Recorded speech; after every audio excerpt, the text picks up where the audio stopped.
menanyakan soal penyitaan. Mereka ini sudah 3 kali minta permohonan penyitaan. Pertama tanggal 2 minggu setelah eksekusi penyerahan barang bukti, terus sebelum gugatan ada 3 kali dia mohon sama yang disidangkan. Tentu hakim kan ekstra hati-hati. Hakim menyatakan barang itu disita di mana? Kan diserahkan terdakwa. Proses eksekusi terhadap barang bukti diserahkan kepada terdakwa itu sudah cacat hukum. Ya kan seharusnya diserahkan di TPI, ya kan? Bukan di tempat Puntia. Nah, jadi permintaan kuasa hukum Puntia, anaknya Puntia itu kuasa hukumnya minta penetapan sita dikabulkan. Hakim tidak akan mau. Di barang-barang Mongolia, bendera Mongolia, ya kan? Bukan sembarangan.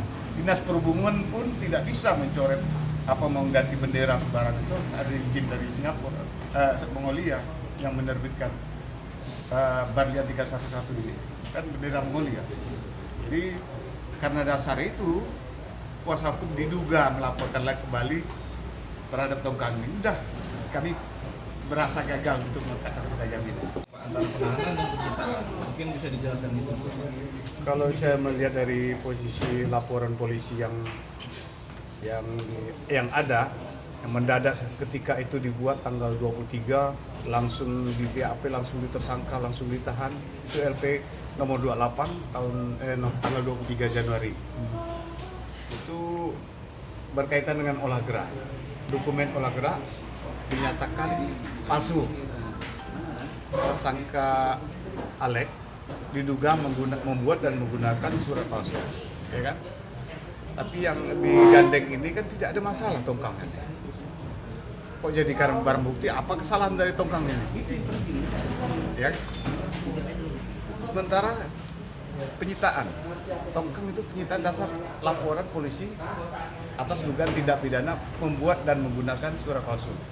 Yang dikatakan surat palsu itu kan surat yang diterbitkan itu Dinas Perhubungan Kabupaten Kubu Raya yang kasih keselamatan, yaitu Ardiansah atau siapa namanya itu? Ardiansah. Itu harus diperiksa tanda tangannya benar apa tidak, itu dokumen asli atau palsu. Yang jadi objek itu kan dokumennya, bukan tongkangnya.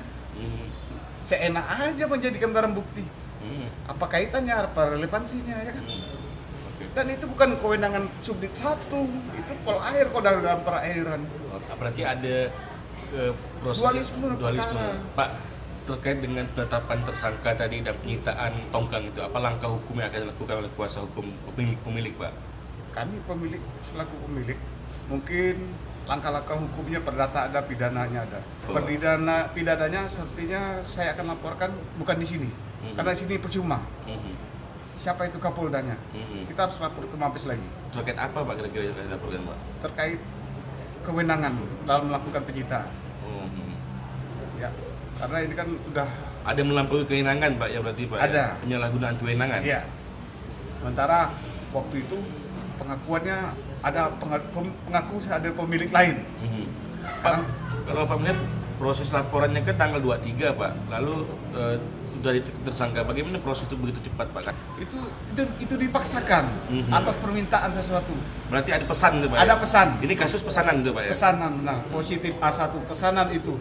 Masa si Alek ditelepon suruh datang malam-malam jam 10 datang di BAP langsung ditetapkan tersangka, ditahan dan keluar seperingan. Bahkan tanggal 24 hari Minggu membuat surat SPDP ke Jati. Itu ada apanya kan? Perkara titipan itu, pesanan.